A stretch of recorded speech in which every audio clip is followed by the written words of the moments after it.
Hello, mic check, hello. Hi guys, welcome again to another episode of Core Gym. So mag-workout tayo ulit ngayon at ang gagawin naman nating workout ngayon ay magbabackday naman tayo.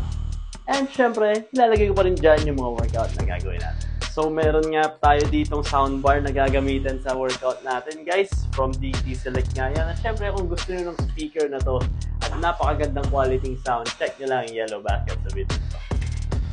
So, okay guys, so dahil nga magbabackday tayo ngayon at dahil wala tayo ng long bar na ginagamit para sa pull down at ang gagawin lang natin is yung pull up bar natin. And gusto kasi natin mag-progressive overload din para sa pull up. So gagamit tayo nito. Ito yung weighted belt natin or something belt weighted. So ano man tawag dito. So gagamitin nga natin to at dito tayo mag-load ng weight para makapag-progressive overload tayo sa back. Ang gusto nyo rin na itong item na to, check na lang yung yellow basket dito sa video na to. Go! So, ganito nga lang siya gamitin, guys. So, simulan muna natin sa magaan, syempre. Okay, so yan. Tapos, maganda pa dito, friction lang. Ang gagana para sa atin. Pwede siyang gamitin kahit ganyan lang, hindi na malalaglag yan.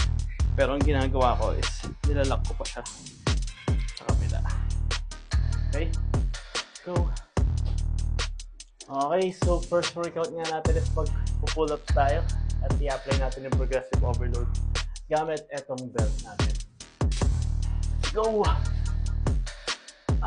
So ayan na nga yung pull-ups natin dyan guys. At syempre dun sa susunod nating set is nagdagdag na rin tayo ng weights. Syempre maganda yan para mas ma-improve natin yung muscles natin. At syempre para mas papalakas na rin natin sila. And yung last set nga natin dyan is nagdagdag pa tayo ng isang plate. So total of additional 30 pounds yan guys. Let's go! Next workout naman na ginawa natin is nag-barbell rows naman tayo. At syempre, ganun pa rin yung ginawa natin dyan. Progressive overload pa rin. So, 12, 10, tsaka 8 reps yan. At nagdagdag tayo ng weights. Next workout naman na ginawa natin is nag-single arm rows tayo. So, ito naman ginawa natin siya for 10 reps and 3 sets for each arm.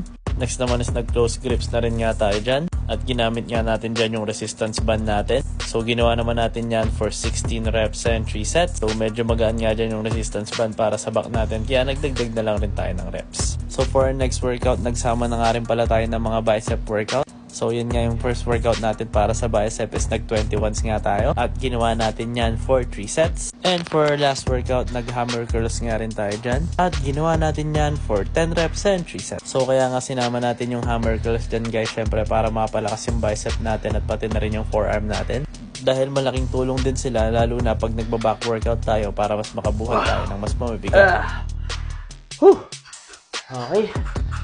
Okay guys, so yan na nga yung mga workout natin for today. And syempre, kung kailangan nyo pa rin ng mga gym equipments para sa mga home gym nyo dyan, check nyo lang yung TikTok shop to or yung yellow basket dito sa video na to.